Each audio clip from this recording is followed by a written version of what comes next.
BEd second year examination मई 2025 का ये question है, असेसमेंट फॉर लर्निंग पेपर 2। तो ये यूनिट फर्स्ट है, यूनिट सेकेंड मैं दूसरे वीडियो में करवाऊंगी। तो ये 80 मार्क्स का क्वेश्चन होता है, 3 आवर होते हैं हमारे पास, 5 क्वेश्चन का आंसर देना होता है और क्वेश्चन नंबर 1 कंपलसरी होता है। क्वेश्चन नंबर 1 शॉर्ट नोट्स लिखने रहते हैं, 4 नंबर के रहते हैं, ABCD, और हमें सभी का आंसर देना रहता है, A का भी, B का भी, C का भी, D का भी। तो क्वेश्चन नंबर 1 60 मार्क्स का है, 4 × 4 16। चलिए समझते हैं क्वेश्चन नंबर 1 का A, नीड ऑफ इवैल्यूएशन, मूल्यांकन की आवश्यकता।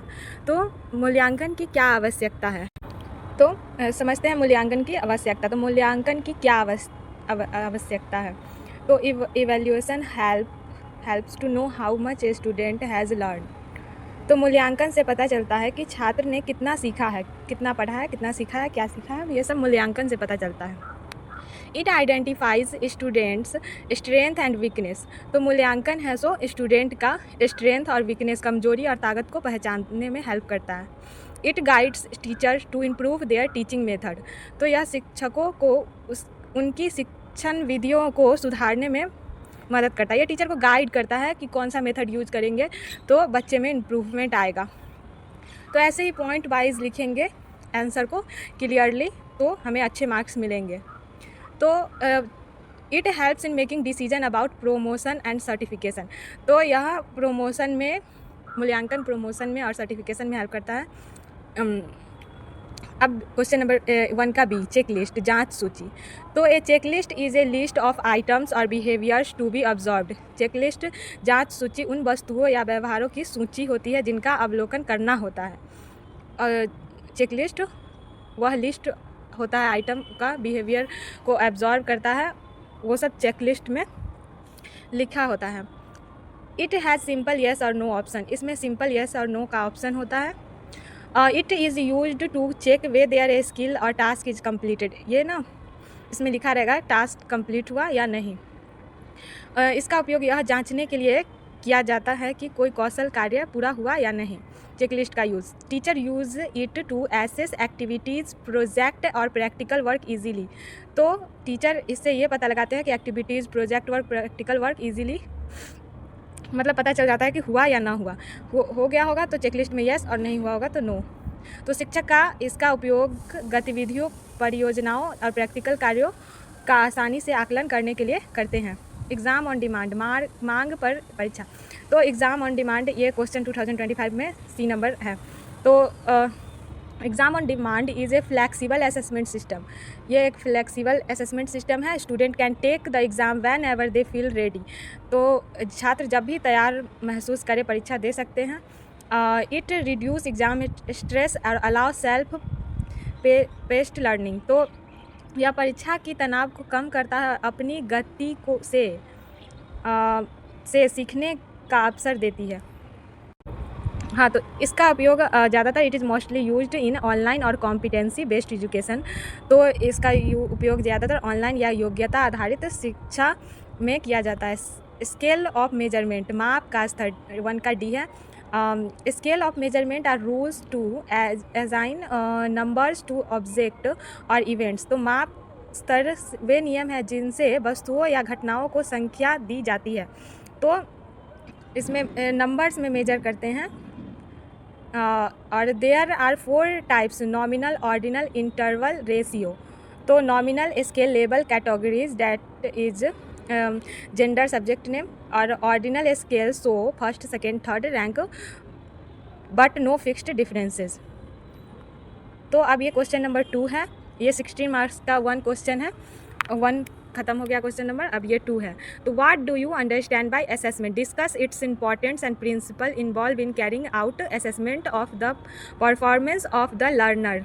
तो मूल्यांकन से आप क्या समझते हैं, शिक्षार्थियों के प्रदर्शन के मूल्यांकन में शामिल इसके महत्व और सिद्धांतों पर चर्चा कीजिए। तो अब समझते हैं, इसका आंसर देखते हैं। तो what is assessment? Assessment is the process of collecting information about what learner know and understand can do. आकलन वह प्रक्रिया है जिससे यह जानकारी इकट्ठी की जाती है कि शिक्षार्थी क्या जानते हैं, समझते हैं और क्या कर सकते हैं। It is not just a final exam. It includes daily observation, assignment, projects, quizzes and discussion. यह केवल वार्षिक परीक्षा नहीं है, इसमें दैनिक अवलोकन, गृह कार्य, परियोजनाएं, छोटे टेस्ट और चर्चाएं शामिल होती है.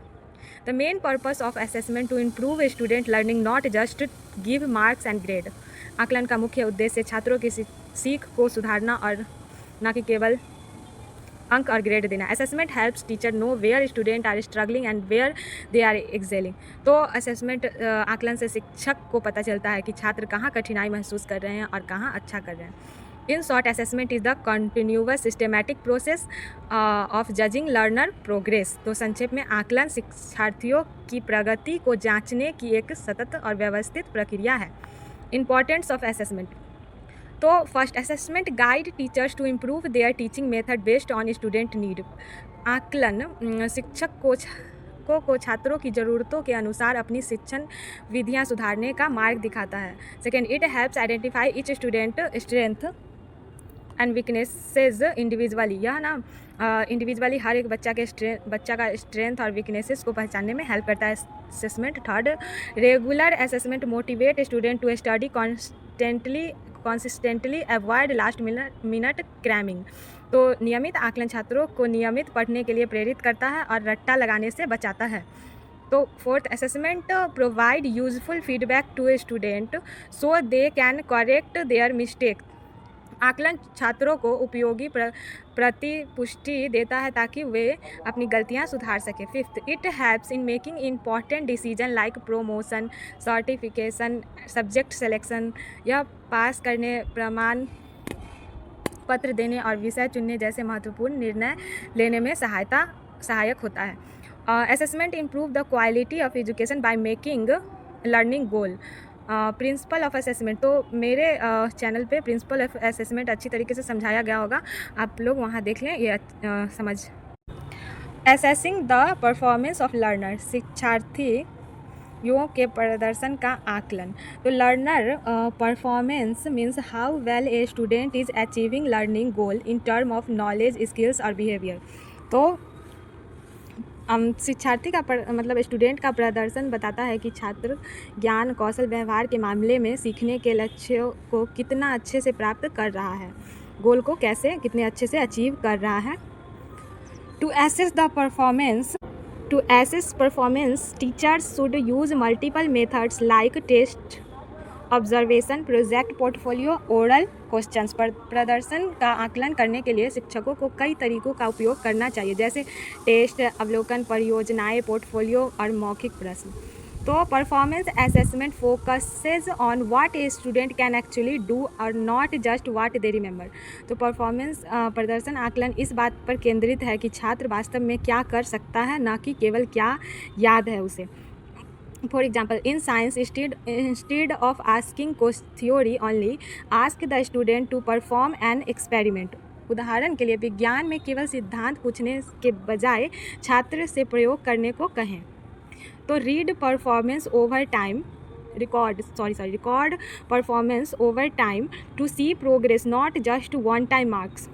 तो रिकॉर्ड करें उनके प्रोग्रेस को, परफॉर्मेंस को वन टाइम एग्जाम के बजाय. और give regular feedback so student can improve their performance step by step. Always assess performance in relation to the learning objective, not in comparison with other student. प्रदर्शन का आकलन हमेशा सीखने के उद्देश्य के संबंध में करें, दूसरे छात्रों के तुलना करके नहीं. Principle related to assessing learner performance. Principle of authenticity. Performance assessment should use real life, realistic tasks, not just textbook questions. Principle of transparency. तो ऊपर प्रदर्शन आकलन में वास्तविक जीवन या यथार्थवादी कार्यों का उपयोग करना चाहिए, ना कि केवल पाठ्य पुस्तक के प्रश्नों का. तो student should know in advance on what basis their performance will be जज. छात्रों को पहले से पता होना चाहिए कि उनके प्रदर्शन का मूल्यांकन किस आधार पर किया जाएगा. Principle of self assessment. Learner should be encourage to assess their own performance to become independent. Principle of diagnostic. तो यहाँ पे खुद ही सेल्फ असेसमेंट भी कर सकते हैं student. Principal of diagnostic action. After assessing performance teacher must plan remedial और enrichment activity. तो असेसमेंट के बाद ना जहाँ पे बच्चों को चाहिए हेल्प वहाँ पे रिमेडियल हेल्प, शिक्षकों को उपचार करना चाहिए, जहाँ वीक पॉइंट्स को स्ट्रॉन्ग करना चाहिए, उसके एक्टिविटी को बढ़ाना चाहिए असेसमेंट के बाद। अब क्वेश्चन नंबर 2, ये 2 का ही और करके दिया रहता है। 2 में 2 क्वेश्चन रहता है, आप दोनों में से एक दे सकते हैं, ये दूसरा है, मैंने इसका भी आंसर करा दिया है। Give a detailed description of NCF 2005 vision of assessment for learning. तो असेसमेंट फॉर लर्निंग 2005 का विज़न पूछ रहा है, दृष्टिकोण को विस्तार से विवरण कीजिए। NCF 2005 shifted the focus of assessment from rote memorization to a continuous, comprehensive and holistic method designed to improve student learning. Here is a detailed description of its vision for assessment for learning. तो ये assessment for learning NCF 2005 का vision है rote learning से हटाकर उसका ध्यान holistic development पे, overall development पे उसका डिज़ाइन किया गया है। अब देखते हैं आगे क्या क्या। इंट्रोडक्शन समझते हैं।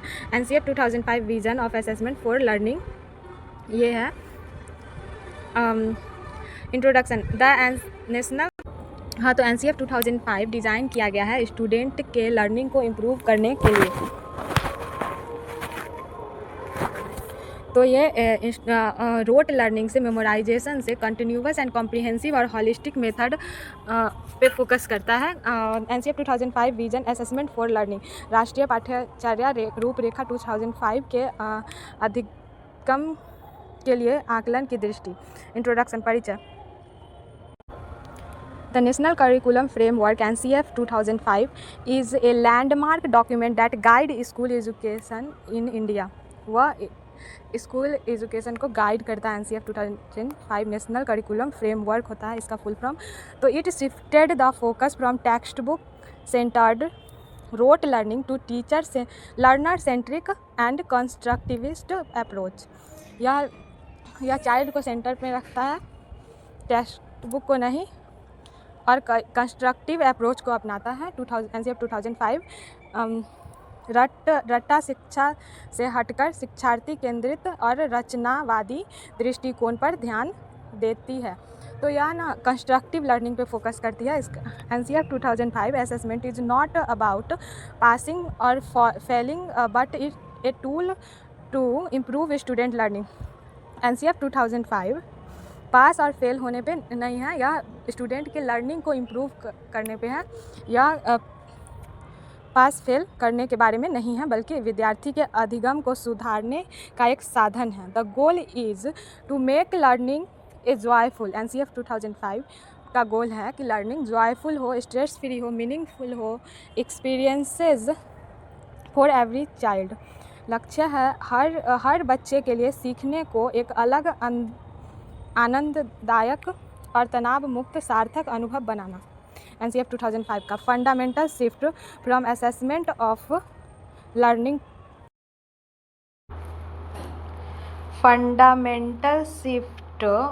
From assessment of learning to assessment for learning.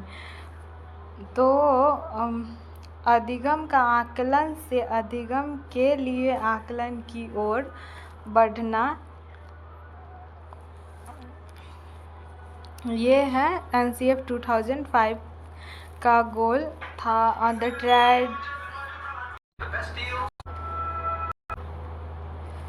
Traditional assessment was assessment of learning which only जज student at the end of the term.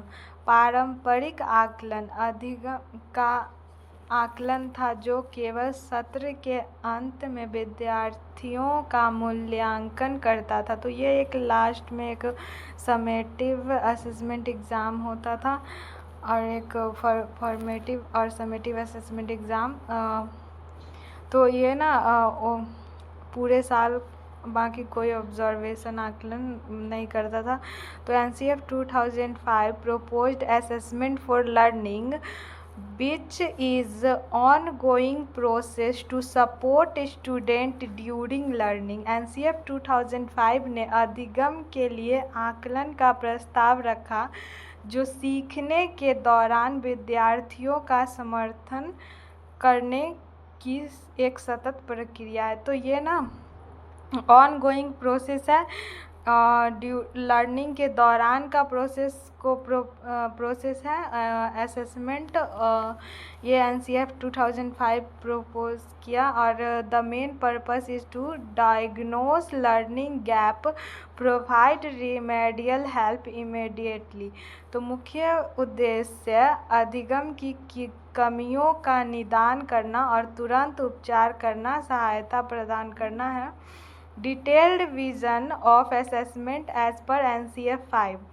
तो NCF 5 2005 vision of assessment is built on the foundation of continuous comprehensive evaluation। तो NCF 2005 की आकलन दृष्टि सतत एक व्यापक मूल्यांकन CCE की नींव पर बनी है। Continuous means assessment is done regularly throughout the year, not just at the end। सतत का अर्थ है कि आकलन वर्ष भर नियमित रूप से किया जाता है, न कि केवल अंत में। तो ये ना पूरे साल एग्जामिनेशन और छोटे मोटे टेस्ट लर्निंग के दौरान असेसमेंट की बात करता है NCF 2005। और रिमेडियल टीचिंग मतलब हेल्प देना, बिग पॉइंट पे असेसमेंट करेंगे, फिर डायग्नोज करेंगे बिग पॉइंट को, और फिर वहाँ पे हेल्प करेंगे, रिमेडियल टीचिंग देंगे।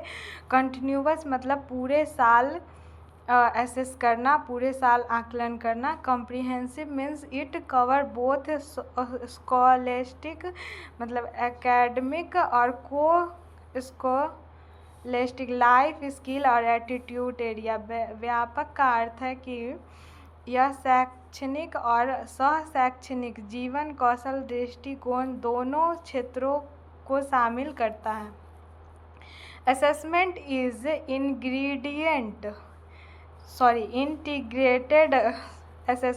integrated with classroom life, making examination more flexible। आकलन को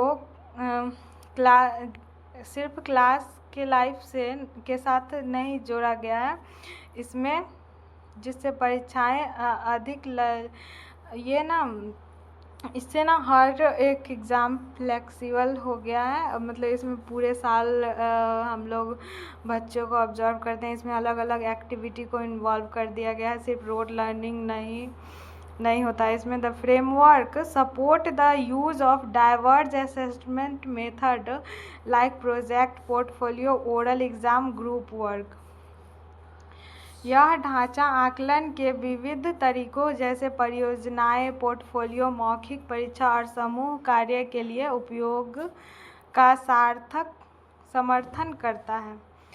it emphasizes the assessment of higher order skills like critical thinking, creativity, problem solving। यह उच्चतर स्तरीय कौशल जैसे क्रांति सोच और रचनात्मक और समस्या समाधान के आकलन पर जोर देता है। According to NCF 2005 assessment should provide constructive feedback, not just marks. तो यह रचनात्मक प्रतिपुष्टि प्रदान करनी चाहिए, न कि केवल अंक। NCF 2005 के अनुसार the purpose of feedback is to guide student and help them improve their performance step by step. तो NCF 2005 का पर्पस है कि उसे गाइड करना, स्टूडेंट को फीडबैक देना और उसके परफॉर्मेंस को स्टेप बाय स्टेप इंक्रीज करना। NCF 2005 encourages self-assessment and peer assessment to make student activity participant।